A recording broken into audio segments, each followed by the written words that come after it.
সুপ্রিয় দর্শক, আসসালামু আলাইকুম। Welcome back to my channel. আজকে আমি আপনাদের মাঝে শেয়ার করব মাছের মাথা দিয়ে পটল রেসিপি। এইভাবে যদি মাছের মাথা দিয়ে আলু পটল রান্না করা হয় তাহলে কিন্তু অসাধারণ লাগে খেতে। চলুন তাহলে রেসিপি শুরু করা যাক। চুলায় একটা কড়াই বসিয়েছি। কড়াইটা ভালোভাবে গরম হয়ে গেলে পর্যাপ্ত পরিমাণ তেল দিয়ে দিয়েছি। তেলটা ভালো করে যখন গরম হয়ে যাবে এর মধ্যে দিয়ে দিচ্ছি আগে থেকে নুন হলুদ মাখিয়ে রাখা মাছের মাথা। তো আমি বড় সাইজের একটা মাথা নিয়েছি, মাঝখান থেকে ভাগ করে নিয়েছি যাতে ভাজতে সুবিধা হয়। মাছের মাথা ভাজা হয়ে গিয়েছে, এবার উঠিয়ে নিচ্ছি। বেশি ভাজা লাগবে না, হালকা যখন ভেজে নেওয়া হয়ে যাবে তখন উঠিয়ে নিয়েছি। এরপর ওই তেলের মধ্যে আলু পটল আগে থেকে কেটে ধুয়ে পরিষ্কার করে একটু নুন হলুদ দিয়ে ম্যারিনেট করে রেখেছিলাম। এবার তেলের মধ্যে দিয়ে হালকা একটু রোস্ট করে নিতে হবে। আপনারা দেখে বুঝে নেবেন যে আলু পটলটা কতটুকু পরিমাণ রোস্ট করে নিয়েছি। এবার উঠিয়ে নিচ্ছি। চুলায় একটা প্যান বসিয়েছি, 2 চামচের মতো তেল দিয়ে দিলাম।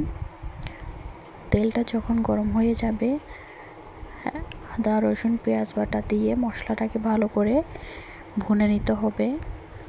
মশলাটা বেশি ভাজার কোনো প্রয়োজন নেই। দিয়ে দিচ্ছি হাফ চা চামচ লবণ, হাফ চা চামচ মরিচের গুঁড়া, হাফ চা চামচ হলুদের গুঁড়া, হাফ চা চামচ জিরার গুঁড়া দিয়ে মশলাটাকে ভালোভাবে কষিয়ে নিতে হবে। মশলাটা যাতে পুড়ে না যায়, হাফ কাপের কম একটু পানি দিয়ে মশলাটাকে ভালো করে কষিয়ে নিতে হবে। মশলাটা যখন হালকা কষানো হয়ে যাবে এর মধ্যে দিয়ে দিচ্ছে একটা টমেটো কুচি, 4 থেকে 5টার মতো কাঁচামরিচ ফালি করা দিয়ে মশলাটাকে ভালো করে কষিয়ে নিচ্ছি। হালকা যখন ভাজা ভাজা হয়ে আসবে মশলাটা, এর মধ্যে দিয়ে দিচ্ছে সেই আলু পটল ভেজে রেখেছিলাম সেগুলো দিয়ে দিচ্ছি।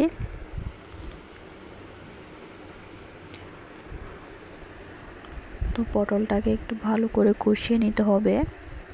মশলার সাথে ভালোভাবে মিশিয়ে নেড়ে চেড়ে কষিয়ে নিচ্ছি। পটলটা হালকা রোস্ট করে নেওয়ার কারণে কিন্তু কালারটা অনেক সুন্দর হয়েছে। এবার ঢেকে 5 মিনিট কষিয়ে রান্না করে নিচ্ছি। ঢাকনাটা উঠিয়ে আবারও ভালো করে নেড়ে চেড়ে মিশিয়ে নিচ্ছি। মশলার সাথে যত ভালো পটলটাকে কষানো হবে তত ভালো হবে।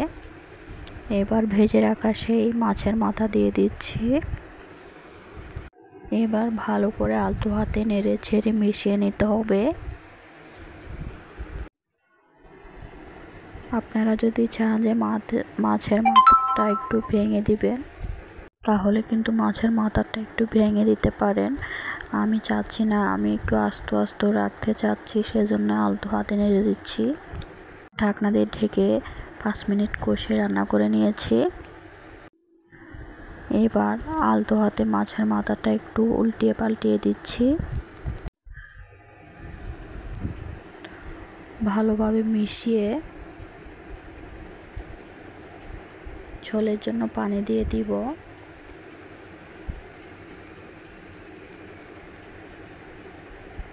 আমি এখানে পরিমাণ মতো পানি দিয়ে দিচ্ছি, কারণ পটল থেকেও কিন্তু অনেকটা পানি বের হবে।